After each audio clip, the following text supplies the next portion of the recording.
సిటీలో ప్లాట్ కొనండి. ఫ్యూచర్ లో మీరు కోటీశ్వర్లుగా మారే అవకాశం కోసం వెంటనే మాకు కాల్ చేయండి. నమస్కారం.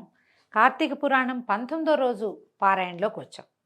నారద మహర్షి పృథుభూపాలుడికి కార్తీక వ్రత నియమాలను గురించి చెప్తున్నాడు.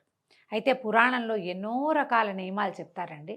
కార్తీక వ్రతం ఆచరించేవాడు ఏం చేయాలి, ఏం చేయకూడదు, ఏం తినాలి, ఏం తినకూడదు, ఎక్కడికి వెళ్ళొచ్చు, ఎక్కడికి వెళ్ళకూడదు, ఎట్లా ప్రవర్తించాలనేది పురాణవీతమైనదైతే చాలా విశేషమైనదండి.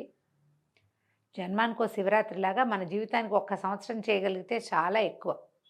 కానీ ఈ కాలంలో మనం కొన్ని తరాలుగా ఇది ఎప్పటి సంగతి వింటున్నాం మనం? కార్తీక పురాణము వ్యాసభగవానుడు రాసింది స్కాంద పురాణాంతర్గతం కదా. పద్మపురాణంలో ఇది పౌర్ణమి తర్వాత పద్మపురాణంలో ఇది చెప్పుకుంటున్నాం అనుకోండి. స్కాంద పురాణము పద్మపురాణము రెండు కూడా వ్యాస మహర్షి వ్యాసప్రోక్తాలు కదా, వారు రచించినవి.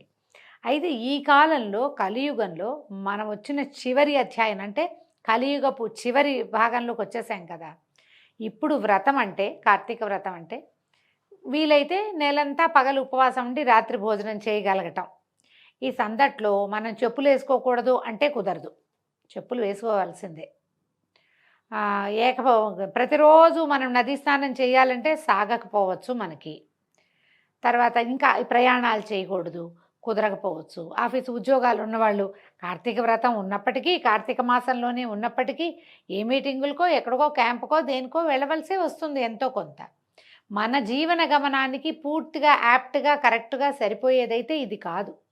ఇందులో నుంచి కొన్ని సూక్ష్మ రూపంగా కొన్ని విధానాలు మనం తీసుకుని పాటిస్తున్నాం. సోమవారాలు ఉపవాసం ఉంటాం, పగలు ఉపవాసం ఉండి రాత్రి భోజనం చేస్తాము. తర్వాత ఏకాదశులు ఉపవసిస్తాము. కొన్ని చోట్ల ప్రాంతాల వారీగా అవకాశం ఉన్నవాళ్ళు రాత్రిపూట జాగరణ కూడా చేసే అవకాశం ఉంటుంది. ఉద్యోగం ఉన్నవాళ్ళు, ఉండలేని వాళ్ళు జాగరణ ఎక్కడ చేస్తారు? జాగారాలు లేవు, తగ్గించుకున్నాము. చేస్తున్నారు కొంతమంది, తగ్గించేసుకున్నాము. మర్నాడు ఖచ్చితంగా ద్వాదశి నాడు బ్రాహ్మణ భోజనం, ఎవరికైనా బ్రాహ్మణుడికి భోజనం పెట్టే భోజనం చేయాలి. అది సాధారణంగా కుదరదు, వెతుక్కోవాలి. ఇవన్నీ సమస్యలు కాబట్టి సూక్ష్మాంశంగా అయినా మనం కార్తీకాన్ని విడిచిపెట్టకుండా, వదిలేయకుండా చేస్తూనే ఉన్నాం. ఈ పుస్తకంలో చెప్పినట్టుగా అలాగే చేయలేకపోతున్నాము, ఇది తప్పేమో పొరపాటేమో అన్న భావజాలల్లోకి వెళ్ళబోకండి. మానేయటం కంటే చేయడం మంచిది. చేసేటప్పుడు ఎంతో కొంత చెయ్యాలి తప్పకుండా. కాబట్టి ఈ విధానాలు పురాతనమైనవని తెలుసుకుందాము. అప్పుడు ఏం చేసేవాళ్ళు, ఏం చెప్పబడింది అనేది వినయంతో వినడమే ఈ కార్తీక పురాణపు లక్ష్యం. సరే చూద్దాం ఇప్పుడు ఏం చెప్తున్నారు. కార్తీక వ్రతస్థులకు నియమాలు చెప్తున్నారు. ఈ వ్రతస్థుడు మాంసము, తేనె, రేగుపళ్ళు, నల్లావాలు, ఉన్మాదకాలని భుజించకూడదు. మనం ఇప్పుడు ఉపవాసం అనగానే నీళ్ళల్లో తేనె వేసుకుని తాగండి, కొంచెం షుగర్స్ అందుతాయి అని చెప్తున్నామండి. ఇందులో మాత్రం తినకూడదని చెప్తారు. ఈ ఉన్మాదకాలంటే కొంతమంది చూడండి, మనం పాన్పరాగ్ లాంటివి నోట్లో వేసుకుంటే ఒక శాంతంగా ఉంటుంది, అలాంటివి వేసుకుని అవి ఇప్పుడు తీసుకోకూడదు. అంటే మనల్ని పాసిఫై చేసేవేవి పుచ్చుకోకూడదు అన్నమాట. తర్వాత పరాన్న భుక్తి, వేరే వాళ్ళ ఇంట్లో భోజనం చేయకూడదు ఖచ్చితంగా. తర్వాత పరద్రోహము, పక్కవాడిని ఎవరికి ద్రోహం చేయకూడదు. దేశాటనని త్యజించాలి. దేశాటం అంటే క్యాజువల్ ట్రిప్స్కి వెళ్ళవద్దు, కానీ తీర్థయాత్రలు మాత్రం తప్పకుండా చేయొచ్చు. ఫలానా దేవాలయం కోసం ఫలానా ఊరు వెళ్ళటం, మీరు వెళ్ళిన ఊర్లో దేవాలయాలు చూడాలి కానీ ఇతరత్ర ఫ్యాన్సీ వ్యవహారాలు, మ్యూజియం ఉంది చూద్దాం, ఇంకేదైనా ఉంది వేరే మతాల తాలూకు గోపురాలు బాగుంటాయని చూడడం, అలాంటివి చేయకూడదండి. తర్వాత మన పార్కులు అవి చూడకూడదు. మీరు వేరే ఊరు వెళ్తే తప్పకుండా దేవాలయ దర్శనం మాత్రమే, తీర్థాటనగానే వెళ్ళాలట. దేవ బ్రాహ్మ గురు రాజులను, స్త్రీలను, గోవ్రతస్థులను దూషించకూడదు. ఈ సమయంలో ఈ నెల రోజులు ఇది మనం చేయగలుగుతాం. దైవ దూషణ పనికిరాదు, బ్రాహ్మణ దూషణ పనికిరాదు. గురువు మనకి ఎవరైతే మనకి నేర్పిస్తారు, ఇప్పుడు ఇదివరకు అట్లాగా మనకి గురువు లేరు, మనకున్నదంతా టీచర్లే, వాళ్ళనే మనం గురువులుగా భావిస్తాం. లేదా మన తాలూకు ప్రాజెక్ట్ హెడ్స్ కూడా మనకి గురువులే, ఎవరో మనకి నేర్పిస్తారు, వాళ్ళని కూడా గురువుగానే భావించాలండి. వాళ్ళని దూషించకూడదు. తర్వాత రాజు అంటే ఇప్పుడు రాజులు లేరు కదా, అధికారులు అనుకుందాం, లేదా పదవిలో ఉన్నవాళ్ళు దూషణకి దిగకూడదు. స్త్రీలని దూషించకూడదు. తర్వాత గోవ్రతస్థులు, ఇలాగే మనలాగా వ్రతంలో ఉన్నవాడిని అసలు దూషించకూడదు. మనలాంటి వ్రతంలో ఉన్నవాడిని దూషించామా భగవంతుడిని దూషించినట్టే, వెంటనే శాపాలు వచ్చేస్తాయట. అవిసె నూనెను, నువ్వుల నూనెను, విక్రయాన్నమును, నింద్యవ్యజనయుక్త భోజనాన్ని, దూషిత ఆహారాన్ని విసర్జించాలి. అవిసె నూనె, నువ్వుల నూనె తినకూడదు కార్తీక మాసంలో. అవిసె నూనెలు మనం ఎట్లాగూ తినం, ఎప్పుడో ఒకసారి ట్రై చేస్తాం, కానీ అవిసె నూనె డబ్బాలు కొనుక్కొని చాలామంది మానేస్తారు. అది మహాజిగురు బంకలా ఉంటుంది, ముట్టుకోరు దాన్ని. నువ్వుల నూనె వాడుకుంటాం వంటల్లో, దాన్ని మానేయాలట. అంటే ఇప్పుడు మనం ఒక పని చేయొచ్చు, నెలంతా మానేస్తామో మానేయమో, ఈ ఉపవాసం ఉన్న రోజు సాయంకాలం భోజనం చేస్తాం కదా, సోమవారాలు, తర్వాత ఏమో ఏకాదశి నాడు ఉపవసించి ద్వాదశి నాడు భోజనం చేస్తాము, తర్వాత పౌర్ణమి నాడు పగలు ఉపవాసం ఉండి సాయంకాలం భోజనం చేస్తాము. అప్పుడు మీరు నువ్వుల నూనె వాడకుండా ఉంటే సరిపోతుంది వంటలోకి. తర్వాత ఏం చెప్తున్నారు, విక్రయాన్నము ఎక్కడా కొనుక్కుని తినద్దు. అంటే మనం ఏదైనా ఊరు వెళ్ళినప్పుడు ఇక తప్పదు కదంటే అప్పుడు దేవుడికి నమస్కారం చేసుకుని, పురాణాల్లో చెప్పబడింది, కానీ నాకు కుదరటలేదు, నేను వేరే ఊరు వచ్చాను. మనం తీర్థయాత్రకు వెళ్ళినప్పుడు కూడా అన్నం కొనుక్కుని తినే రోజేనండి, కలియుగం కదా ఇది. చేయలేనప్పుడు ఇక ముందుకెళ్ళిపోవటమే. తర్వాత నింద్య వ్యజన భోజనయుక్తం, ఏదైనా ఈ కూరలు మంచివి కాదు అని చెప్పిన వాటిని తినడం. ఉల్లిపాయలు వేసింది పనికిరాదండి, తినకూడదు. తర్వాత దూషిత ఆహారము, ఏదైనా కొంచెం కలుషితమైంది అలా అనుమానం వస్తే, అంటే నిలవబడింది, అవి తినకూడదు అనమాట. ప్రాణి సంబంధిత మాంస చూర్ణాలు, ఆమ్ల సంబంధితాలైన నిమ్మకాయలు, కొర్రల వంటి హీన ధాన్యాలు, అంటే తృణధాన్యాలు అంటున్నాం కదా మనం. ఇంకా ఆ పురాణంలో మాత్రం హీనధాన్యం అని చెప్పారండి, అలా ఎందుకు చెప్పారో తెలీదు, కానీ చెప్పబడింది. సద్దెన్నాన్ని రాత్రికి పొద్దున వండిన అన్నాన్ని సాయంకాలం ఉపవాసం విడిచేటప్పుడు తీసుకోవద్దు, పనికిరాదు. సద్దన్నాన్ని స్వీకరించద్దు. మేక, గేదె, ఆవు తప్ప ఇంకా ఏ ఇతర ప్రాణుల ఆమిష సంబంధ క్షీరాలను స్వీకరించద్దు. ఆవు పాలు, గేదె పాలు, మేకపాలు తాగేవాళ్ళు కొంచెం పల్లెల్లో కనపడతారండి, మనకి ఇప్పుడు కొంచెం తక్కువే. ఇవి తప్పిస్తే గొర్రె పాలు కానీ గాడిద పాలు కానీ, ఇప్పుడు ఆరోగ్యానికి గాడిద పాలు ఇస్తున్నారు కదా, అవి తీసుకోవద్దట. తర్వాత బ్రాహ్మణుల చేతే అమ్మబడే రసాలను, భూజాత లవణాలను విసర్జించాలి. ఇదేమిటో మనకు పెద్దగా తెలియదండి, ఆ కాలంలో జరిగేదేమో. రసాలు తీసుకోకూడదట, భూజాత లవణాలు. నేను అనుకుంటాను ఇది సైంధవ లవణము అది పనికిరాదని వీళ్ళ పాయింట్ ఏమో అనుకుంటున్నాను, అదైతే తెలీదండి. రాగి పాత్రల్లో ఉంచిన పంచగవ్యము, చిన్న చిన్న గుంటల్లో ఉండే నీళ్లు, దైవానికి నివేదించబడిన అన్నము, ఈ మూడు మాంసతుల్యాలుగా చెప్పబడుతున్నాయి.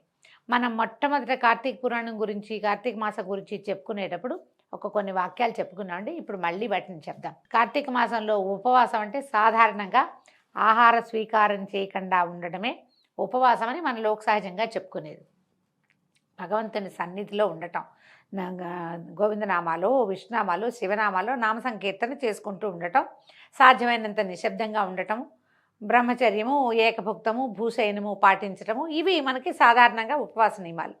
అయితే కొంచెంమంది మన గర్భవతులు కానీ, చంటి పిల్లల తల్లులు కానీ, అనారోగ్యంతో ఉన్నవాళ్ళు కానీ, వృద్ధులు కానీ, చేతకాని వాళ్ళు, కొంతమంది ఓపిక లేని వాళ్ళు, అన్నం లేకుండా ఉండలేని వాళ్ళు, ఇలా ఉంటారు కదా, వీళ్ళకు కూడా ఉపవాసం చేయాలన్న ఆస్థ ఉంటుంది. కార్తీక మాసం మంచిదని వింటాం కదా, అప్పుడు ఏమనుకుంటాం మనము, ఏం చేయొచ్చు దానికి సులువైన పద్ధతి. మనం ఉదయకాలంలో వంట చేసుకుని, స్నానం చేసి శుభ్రంగా దేవతార్చన ముగించుకుని, దీపారాధన, అర్చన కాకపోతే దీపారాధన చేసుకుని, వాకిట్లో తులసి దగ్గర, వేదిగుమ్మం దగ్గర ఒక దీపం పెట్టుకుని వంట ముగించేసి, చేసిన వంట మొత్తాన్ని భగవంతుడికి నివేదన చేసేయండి. ఊరగాయలు తినద్దు. ఈ ఉపవాసపు రోజులు అంటే సోమవారాలు, పౌర్ణమి ఉపవాసం అని చెప్పుకుంటాం కదా, ఏకాదశులు. ఊరగాయలు తీయద్దు, డబ్బాల్లోవి పొళ్ళు కానీ అవి కానీ ఏమీ తీయబోకండి. ఏం కావాలో అవి వండేసుకోండి. ఆ వండిన ఆహారాన్ని భగవంతుడికి నివేదన చేసేయండి. అన్నము, పప్పు, కూర, రసము, తర్వాత ఏదైనా పచ్చడి చేసుకుంటే అది, పిల్లల కోసం ఏదైనా చిన్న తీపి పదార్థం చేస్తే అది కూడా, పళ్ళు మన ఇంట్లో ఉన్నవి, వీటిని దేవుడికి పొద్దున నివేదన చేసేయండి. మీరు అదే పదార్థం తింటే బయటది ఏది స్వీట్ డబ్బా ఉందని అందులోంచి ఒకటి నోట్లో వేసుకోవద్దు, బిస్కెట్లు కనపడితే ఒకటి తీసి నోట్లో వేసుకోకండి, విడిగా పెట్టిన పళ్ళు వద్దు. దేవుడి దగ్గర ఏది నివేదన చేశారో అది మీరు తీసుకుంటే కనుక అద్భుతమైన ఉపవాసం అవుతుందండి. భగవంతుడి సమీపంలో ఉండటమే అది. నివేదన చేయబడిన పదార్థం తింటే మాంసాహారం దాంతో సమానమట. ఇప్పుడు ఇది వ్రతస్థులకి ఖచ్చితంగా చెప్పబడింది. మనం వ్రతస్థులం కాదు, ఏదో సామాన్యంగా వెళ్తాము. మనం కూడా ఇలాంటి విధానాన్ని అవలంబించవచ్చు. ఆలోచించి ఇలాంటి ప్రయత్నం చేసుకుంటే ఉపవాసం ఉండలేని వాళ్ళు కూడా భగవంతుని సమీపంలో వసించడానికి ప్రసాదం తీసుకోవటం ఒక ఉపయోగకరమైన పని. మీరు నివేదన చేస్తే అన్నం ప్రసాదం అయిపోతుంది, అంతే. బ్రహ్మచర్యాన్ని, భూశయనాన్ని పాటించాలి. ఆకులలోనే భోజనం చేయాలి. ఎవరైతే ఇది నియమంలో ఉన్నారో వాళ్ళు ఉపవాసం విడిచేటప్పుడు బాదమాకుల్లోనూ విస్తరాకులోనూ అరిటాకులోనూ పూజిస్తే అరిటాకు చాలా శ్రేష్టం అండి. బాదమాకులు కూడా మంచివే. కుదిరితే మనం విస్తర్లలో లేకపోతే విస్తరాకు ఉంటుంది వాటిలో భోజనం చేయటం. తర్వాత 4వ జామున భుజించడమే శ్రేష్టం.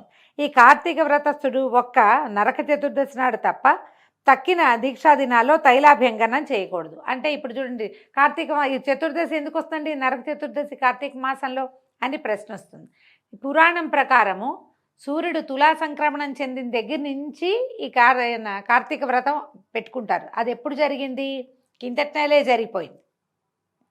ఇంచుమించుగా ఆ పౌర్ణమి మర్నాటి నుంచి, ఇప్పుడు ఆశ్వయుజ పౌర్ణమి నుంచి కార్తీక పౌర్ణమి వరకు తులా సంక్రమణం. ఈ 40 రోజులు 30 రోజులు చేసే వాళ్ళకి ఇది చెప్తున్నారనమాట. దీక్షా దినాలలో తైలాభ్యంగనం చేయకూడదు.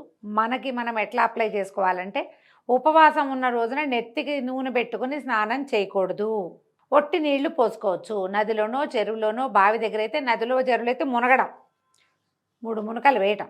బావి దగ్గర అయితే బకెట్ ఎత్తి నెత్తి మీద పోసుకోవటం అంతే తప్ప నూనె రాసుకొని తలంటి పోసుకోకూడదు. తల చాలా జిడ్డుగా ఉంటుంది. ఆఫీస్కి వెళ్ళాలి. ఎలాగండి అంటే, ఇప్పుడు మనకి అమెండ్మెంట్లు వచ్చినాయి కాబట్టి ఒట్టి తల మీదే ఒక నలకంత షాంపూవో, ఓ చిటికెడు శనగపిండో, సీకాయ పొడో వేసి తలకాయ రుద్దుకోవచ్చు. కానీ నూనె పెట్టుకుని స్నానం చేయకూడదు. ఒంటికి నూనె రాసుకొని నూనె వదిలించుకోవటం అవి ఉపవాస దినాల్లో పనికిరావు. విష్ణువ్రతం చేసేవారు వంకాయ, గుమ్మడికాయ, వాకుడుకాయ, పుచ్చకాయలను విసర్జించాలి. బహిష్టలతోనూ అంటే పీరియడ్స్లో ఉన్నవారితోనూ, మ్లేచ్చులతోనూ, వ్రతభ్రష్టులతోనూ, వేదత్యక్తులతోనూ సంభాషించకూడదు. అటువంటి వారి ఎంగిలి కానీ, కాకులు తాకిన ఆహారాన్ని కానీ, అశౌచ సంబంధిత ఆహారం అంటే ఎక్కడైనా బాగుండని చోట్ల పెట్టిన పదార్థాన్ని తీసుకోవద్దు. తన శక్తి కొలది విష్ణు ప్రీతికై కృచ్రాదులను చేయాలి. గుమ్మడి, వాకుడు, సురుగుడు, ముల్లంగి, మారేడు, ఉసిరిక, పుచ్చ, కొబ్బరికాయ, ఆనప, చేదు పొట్ల, రేగు, వంకాయ, ఉల్లి వీటిని పాడ్యమి ఆదిగా పరిత్యజించాలి. కార్తీక మాసంలో కూడా ఉసిరికాయని తినకూడదు. ఇవేగాక ఇంకా కొన్నిటిని కూడా వర్జించాలి. మరికొన్నిటిని బ్రహ్మార్పణం చేసి భుజించాలి. ఇప్పుడు మనకు అనుమానం వస్తుంది, మనం ఇప్పుడు కార్తీకంలో ఉసిరికాయ దానం చేస్తాం, ఉసిరికాయ తినాలంటారు కదండి. అంటే ఉసిరికాయ బ్రహ్మార్పణం చేసిన ఉసిరికాయ పనికొస్తుంది. అందుకని ఏం చేస్తాం, పచ్చడి చేసి స్వామికి నివేదన చేసి తీసుకోవచ్చు. కార్తీకంలో ఉసిరికాయలు కొంచెం లేతగా ఉంటాయండి, అంత ముదురుగా ఏమి ఉండవు. ఇవి మనం ఉపవాసం చేసినప్పుడు ఏకాదశి నాడు, మర్నాడు, ద్వాదశి నాడు ఉసిరికాయ తినాలి. ఈ నియమం ఉన్నవాళ్ళు బ్రహ్మార్పణం చేసి తీసుకోవచ్చు. ఈ కార్తీక మాసంలో చేసినట్లే మాఘమాసంలో కూడా ఇదే వ్రత విధానాన్ని పాటించాలట. కార్తీక వ్రతాన్ని యథావిధిగా ఆచరించే భక్తులను చూసి యమదూతలు సింహాన్ని చూసిన ఏనుగు వల్లే పారిపోతారు. 100 యజ్ఞాలు చేసిన వాడు కూడా స్వర్గాన్నే పొందుతాడు. కానీ కార్తీక వ్రతస్థుడు మాత్రం సాయుజ్యముక్తిని పొందుతాడు. అంటే విష్ణుని పూజించిన వాడు విష్ణు సాయుధ్యాన్ని, శివుని పూజించిన వాళ్ళు శివ సాయుధ్యాన్ని పొందుతారు. కాబట్టి యజ్ఞయాగాదుల కన్నా కార్తీక వ్రతం గొప్పదని తెలుసుకోవాలి. ఓ రాజా, భూలోకంలో ఉన్న పుణ్యక్షేత్రాలన్నీ కూడా కార్తీక వ్రతస్థుని శరీరం అందే ఉంటాయి. విష్ణువాజ్ఞావశవర్తులైన ఇంద్రాదులందరూ రాజుని సేవకులు కొలిచినట్లుగా ఈ వ్రతస్థుణ్ణి సేవిస్తారు. విష్ణు వ్రతాచరణ పరులు ఎక్కడ పూజింపబడుతూ ఉంటారో అక్కడి నుంచి గ్రహములు, భూత ప్రేత పిశాచాదులు పలాయన మంత్రాన్ని పఠిస్తాయి.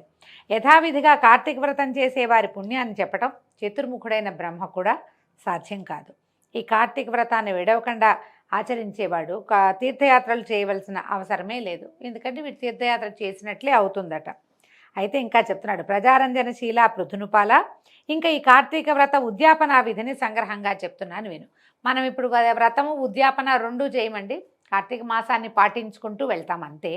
ఈ వ్రత ఉద్యాపన విధి ఏం చెప్తున్నారనమాట. విష్ణు ప్రీతి కోసము, వ్రత సాఫల్యం కోసము కార్తీక శుద్ధ చతుర్దశి నాడు వ్రతస్థుడు ఉద్యాపన చేయాలి. అంటే శుద్ధ చతుర్దశి నాడే చేసేయాలి. అంటే ఇది మనం ముందు చెప్పుకున్నాం కదా, తులా సంక్రమణం నుంచి వృశ్చిక సంక్రమణం దాకా మాత్రమేనమాట. తులసిని స్థాపించి దాని చుట్టూ తోరణాలు కలది, 4 ద్వారాలు కలది, పుష్పవింజామర్ల చేత అలంకరింపబడింది అయినటువంటి శుభప్రదమైన మండపాన్ని ఏర్పరచాలి. 4 ద్వారాల వద్ద సుశీల, పుణ్యశీల, జయ విజయులనే 4 ద్వారపాలకులను మట్టితో ఏర్పరిచి వారిని ప్రత్యేకంగా పూజించాలి. విష్ణు ద్వారపాలకులు వీళ్ళు. తులసి మొదట్లో 4 రంగులు గల ముగ్గులతోటి సర్వతోభద్రమనే అలంకారాన్ని చేయాలి.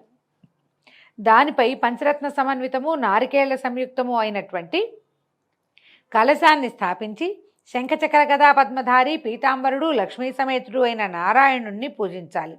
ఇంద్రాది దేవతలను ఆయా మండలాల్లో అర్చించాలి. మనం చేస్తాం కదా మండపారాధనం, అలా చెప్తున్నారనమాట. శ్రీకృష్ణుడు ఏకాదశి వెళ్తున్న ద్వాదశి నాడు నిద్రలేచి త్రయోదశి నాడు దేవతలకు దర్శనమిచ్చి చతుర్దశి నాడు పూజనీయుడై ఉంటాడు కనుక మానవుడు ఆ రోజున నిర్మల చిత్తుడై ఉపవాసం ఉండి విష్ణు పూజను విధి విధానంగా ఆచరించాలి. గురువుల ఆజ్ఞ ప్రకారము శ్రీహరిని సువర్ణ రూపమందు ఆవాహన చేసి షోడశోపచారాలతో పూజించి పంచభక్ష్య భోజ్యాలను నివేదించాలి. గీత వాద్యాది మంగళ ధ్వనులతో ఆ రాత్రి నుండి సేవించుచు మరునాడు ప్రాతకాలము కాలకృత్యాలు నెరవేర్చుకొని నిత్యక్రియలను ఆచరించాలి. పిదప నిష్కల్మషాంతరంగుడై హోమం చేసి బ్రాహ్మణ సమారాధన చేసి యథాశక్తి దక్షిణలు ఇవ్వాలి. ఈ విధంగా వైకుంఠ చతుర్దశి నాడు ఉపవసించిన వాడు విష్ణు పూజ చేసిన వాడు తప్పక వైకుంఠాన్నే పొందుతున్నాడు. ఓ బ్రాహ్మణులారా, మీరు సంతోషించుట చేత నేను విష్ణునుగ్రహమును పొందేదనుగాక. ఈ వ్రతాచరణ వల్ల గత 7 జన్మలలోని నా పాపములు నశించుగాక, నా కోరికలు తీరునుగాక, గోత్రవృద్ధి స్థిరమగుగాక అని బ్రాహ్మణులను నానావిధ క్షమాపణలు కోరుకోవాలి. నేను ఎప్పుడైనా అపచారాలు చేసుంటే నన్ను క్షమించండి. ఈ వ్రతం వల్ల నాకు ఇలాంటి సద్గతులు మా పితరులకి నాకు కూడా కలగాలని దీవించమని బ్రాహ్మణులకి అపరాధ క్షమాపణలు చెప్పుకోవాలన్నమాట. వారి చేత తథాస్తు అని దీవించబడి దేవత ఉద్వాసనలు చెప్పేసి బంగారపు కొమ్ములతో అలంకరింపబడిన గోవుని గురువుకి దానం ఇవ్వాలి. అటు తర్వాత సజ్జనులతో కూడిన వాడే భోజనాదులు పూర్తి చేసుకోవాలి. ఇది పూర్వకాలపు విధండి. ఆ కాలంలో కార్తీక వ్రతాన్ని ఈ రకంగా ఆచరించేవాళ్ళు. అంటే సూర్యుడు తులా సంక్రమణం చెందిన దగ్గర నుంచి వృశ్చిక సంక్రమణం దాకా, మరి రవి సంక్రాంతి గురించి చెప్పుకుంటాం కదా మనం. ఈ సంక్రాంతి మధ్యంలో ఈ వ్రత విధానాన్ని ఆ కాలంలో చేసేవారట. మనం మాస విధులు నిర్వహించుకుంటున్నాం ఇప్పుడు. సంక్రమణ విధి కాకుండా మాస విధిని నిర్వర్తిస్తున్నాము. ఏదైనా విధానం ఇంచుమించుగా కాస్త దగ్గరగా ఉన్నది. కార్తీకంలో ఇతరులతో పోట్లాడకూడదు, ఎవరైనా ఉపవాసం ఉంటే వాళ్ళని ఏమీ అనకూడదు. ఇవన్నీ ఈ నియమాలు మనం ఇప్పటికీ కూడా పాటిస్తామండి. చాలా విశేషమైన సంగతులు తెలుసుకున్నాం కదా. ఈ రోజుతోటి పారాయణ సమాప్తం అయిందండి. రేపు ఉదయం 20వ రోజు పారాయణతో మళ్ళీ కలుసుకుందాం. నమస్కారం.